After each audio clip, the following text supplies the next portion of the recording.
On the X, what that refers to is that critical point in execution when it's for all the marbles. You know, for us in our community as a SEAL, that might mean fast roping on top of a roof on a building you're about to assault. It might mean patrolling down the street and the enemy ambushes you. You're on the X. At that point, everything that you do, everything that you say matters in that moment. And in that moment, when the stakes are the highest, you need a process, a simple but effective process that anyone can learn and anyone can use. So what we're going to talk about is mostly individual performance. But what I think you'll see as we start to unpack this, you'll see the various layers that we have for the different leadership contexts, the different context of organizational and team development. And while it's about individual performance, I want you to keep in the back of your mind that everything we do is about people and it's about relationships. When I went through my basic selection process to be a SEAL, it's called Basic Underwater Demolition SEAL Training. And it's 6 months. It's 6 months of very rigorous training. And it requires immense levels of individual effort. But they tell us from day one, you will not succeed, you will not graduate. You won't do great things as a SEAL by yourself, not without the people to the left and right of you. So I ask you to bear that in mind as we move out.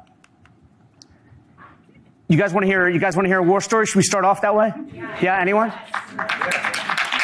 See, you like how I created that illusion of choice, like I wasn't gonna tell you one anyway. So there I was. That's how any good Navy SEAL story starts, right? There I was, behind my brand new stand-up desk at a headquarters building in Virginia Beach. You know, the little office elves had set these things up because we're going to be healthier now. Sitting is the new smoking, they told us. So we had these things, and I'm walking in there, and I'm trying to figure this thing out. All of a sudden, my boss comes over and he says, "Hey, we got to go give a briefing to some senior military folks down in the conference room. You have to make some changes to your slides. You have 10 minutes. I'm like, 10 minutes? You serious right now? I'm like, all right, let's do this. Power on, log in. Where's that PowerPoint slide? And at this point, I just want to sit down, right? So I'm going to click the handles, and I go to push the desk down, and when I do, it rips all the cables out of the back of the damn computer.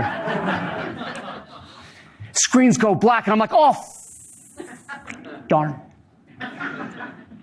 My heart starts racing. My palms are sweating. I'm stressed. I'm more stressed in my air-conditioned office behind my very desk than I was on my last combat deployment. It's laughable, right? I know. But I'm stressed because I'm afraid. I'm afraid of letting the boss down. I'm afraid of being unprepared, and I'm afraid of failing. But then I kind of snapped out of it. I'm like, you know, buddy, you've been trained to handle situations like this. So I plugged the wires back in, I went and I delivered. And the reason I tell this silly story is because it doesn't matter if you're a Navy SEAL getting shot at for the first time. It doesn't matter if you're a new manager leading a team. It doesn't matter if you, your team, your organization are going through some radical and dynamic change.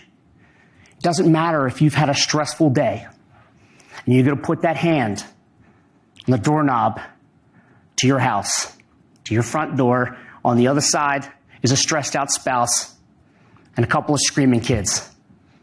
These are all high stakes moments. You're on the X. What you say and what you do in that moment matters.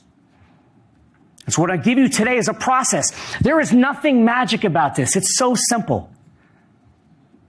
But what we know to be true in the military is that for us to succeed when the stakes are the highest, we need something that's very simple and it's very effective, that we can apply holistically so we can succeed in any challenging situation, and we apply it consistently.